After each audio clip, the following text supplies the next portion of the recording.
Bonjour, je suis Hakim La'alam et je vous propose ma chronique du mardi 24 mai 2022. Elle s'intitule Gloire à mes héros. Tolo News, Ariana Télévision, Shamshat TV, vous connaissez?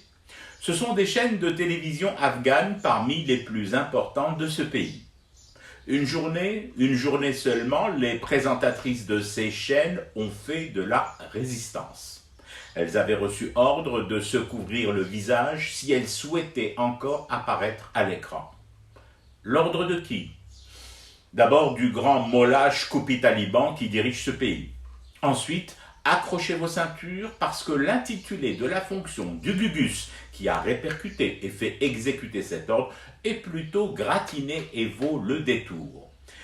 Ministre de la promotion de la vertu et de la prévention du vice. Rien que ça. Alors oui, elles ont refusé de se couvrir le visage une journée. Ensuite, elles ont craqué et ont finalement mis le voile, pas les voiles, apparaissant à l'écran à travers une mince fente ne laissant entrevoir, ou plutôt deviner, que leurs yeux en détresse. Allez savoir pourquoi cet épisode, datant de quelques heures à peine, a réveillé en moi de douloureux souvenirs.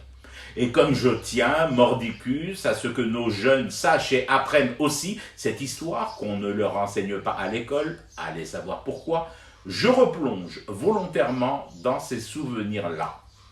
Rentrée scolaire 1994. Des tracts, des affichettes et des mots d'ordre des GIA, les groupes islamiques armés, appellent à boycotter cette rentrée. Ils ordonnent aux directeurs d'établissements scolaires, aux profs et aux parents de fermer les écoles, de ne pas donner cours et de ne pas envoyer les enfants en classe.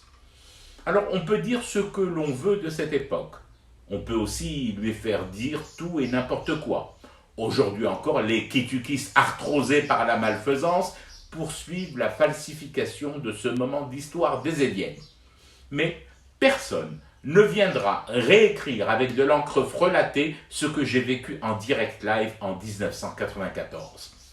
Les directrices et directeurs d'école, les enseignantes et enseignants et les parents, mères et pères ont boycotté l'appel au boycott des GIA. Ils ont fait la nique aux barbus. Ils ont tenu la rentrée à bout de bras. Les écoles ont ouvert à l'heure. Les enfants et leurs SFIDA, sous protection des patriotes et gardes communaux, se sont présentés en classe. Peut-être, sûrement pour beaucoup, car c'est humain avec la peur au ventre. Mais ils y étaient et l'histoire témoignera de la bravoure de tous face aux tueurs. Oh, bien évidemment, il y eut des représailles, des assassinats ciblés, des tueries non ciblées mais surtout pas aveugles, des écoles brûlées, oui. Mais la rentrée scolaire 1994 a eu lieu en Algérie.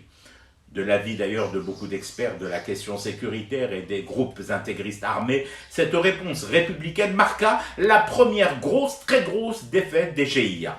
Ensuite, leur fin sans gloire dans des grottes à rats. Alors, qui parle aujourd'hui encore de cette épopée?